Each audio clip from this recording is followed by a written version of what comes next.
Hello everyone, it's James here for another Biome Bite.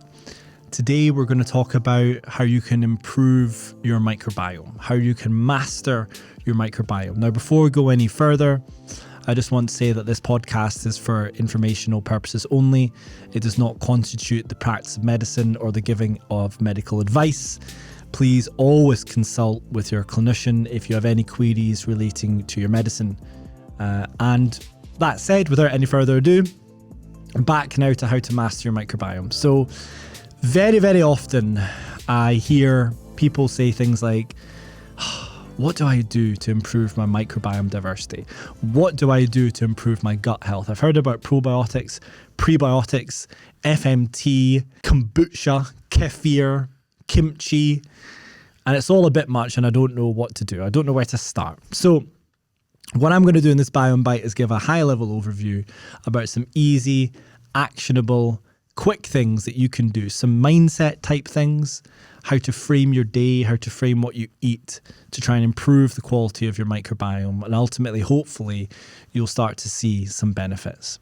So the first tip is to reframe how you look at food. One way to quickly assess whether or not something is likely to be good for your microbiome and gut health or not is to think, okay, what on this plate is for me and what on this plate is for my microbes?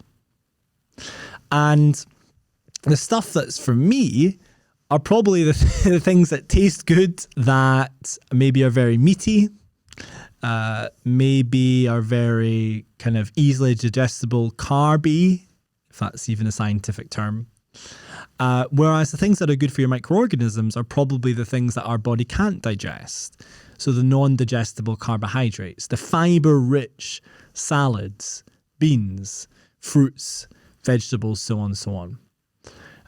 And really, the ideal outcome, I think, for everybody is to have something microbiome-friendly or to have something leafy, fiber-rich with every single meal that you have. And eventually it becomes a habit, like brushing your teeth. How many days over the last year have you not brushed your teeth? Hopefully, the answer is very few or ideally zero. And that's because it's an inbuilt habit. It's just something you do when you get up in the morning and go to bed, or if you do it more frequently, sometimes in the afternoon as well. And if you can have microbiome and gut health in your head all day, every day, it starts to imprint itself into what you eat. And ultimately, it's like making investments in your bank. It pays off, it compounds. The more you do for your microbiome and the more frequently you do it, the better your microbiome is going to be, the more robust it's going to be. Think about feeding your bugs. Now, when you fast and you don't have anything at all, you see dramatic changes to your microbiome because it's got nothing to feed on, but then it rebounds afterwards. Every time you put something in your mouth, you have an opportunity to improve your gut health and your microbiome. Now, that might sound a bit extreme, and perhaps for some people it is. So if you can't commit to doing something microbiome friendly with every meal, and by the way, I don't really mean every single meal. I mean kind of most meals. Think about like 80% rather than 100%.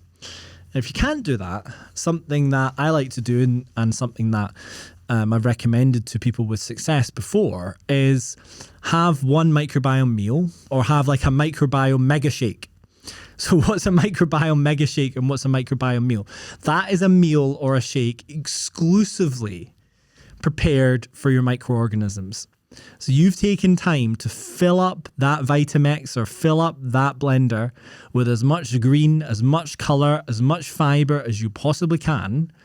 Maybe some kefir, fermentable foods, that kind of thing. And you've made it exclusively to increase your fiber intake or to increase your micronutrient intake, whatever it is.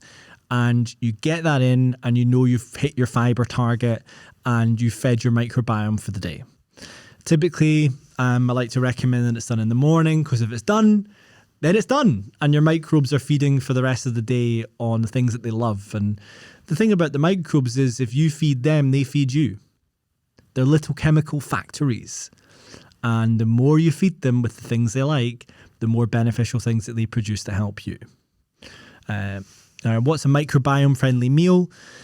It's typically a big bowl or a big plate full of colourful foods, fruits, vegetables, leaves. Think colour, think rainbows, think diversity. Think about things that are harder to chew, typically meaning that it's full of fibre. And with shakes, and this might sound a bit ridiculous, but what I've found is that generally speaking, the worse it tastes, the better it is for you.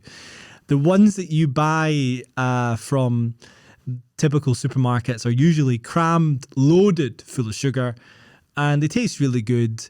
And actually, they probably don't have much in the way of fibrous content because, well, they're juices rather than being proper blended smoothies, which you can make yourself.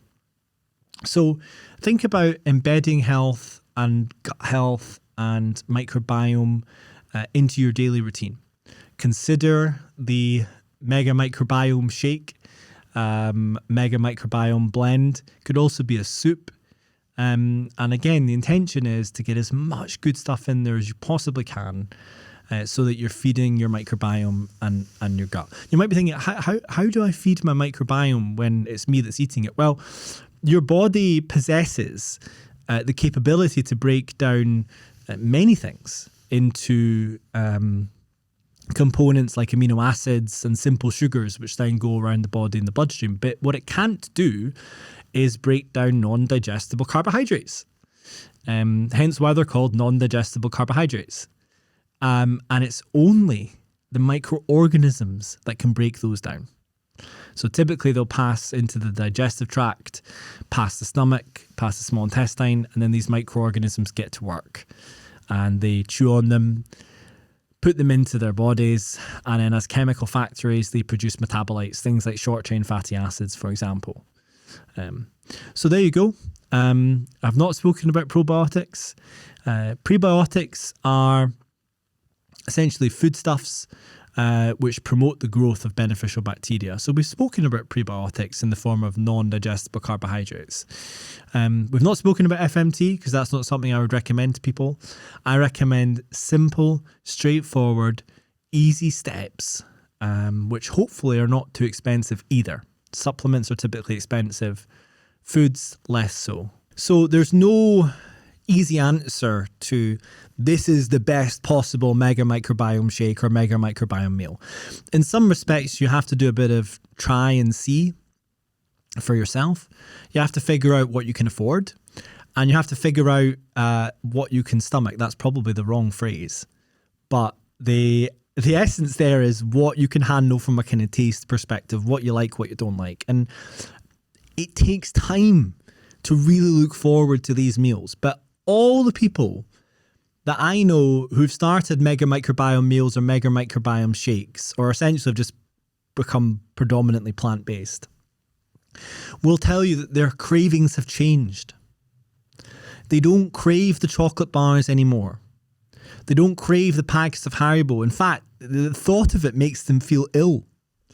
What they crave is big bowls full of nutrient-dense, minimally processed foods because their microbiome has shifted. And some people think that it's the microbes that drive cravings, at least in part.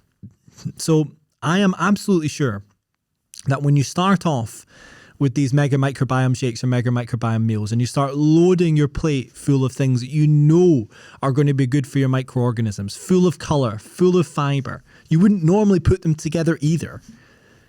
You start to look forward to it. You start to actually crave it. And then when you go traveling or when you go out to a restaurant and they've got nothing good like that, you kind of think, oh, this isn't going to make me feel good. So my advice is to start maybe with something not too extreme. Berries, these taste good. Bananas, these taste good. Colourful foods full of polyphenols. And then work up to literally cramming your blender or your plate full of basically everything that's fibre rich. And you'll learn to love it. You will learn to look forward to it. And eventually you won't be able to imagine life without it. There we go. This is the end of this Biome Bites episode. If you have any questions, please reach out to me on james@insidematters.health or connect on social media. We'd be very happy to answer them in a future episode. Thank you.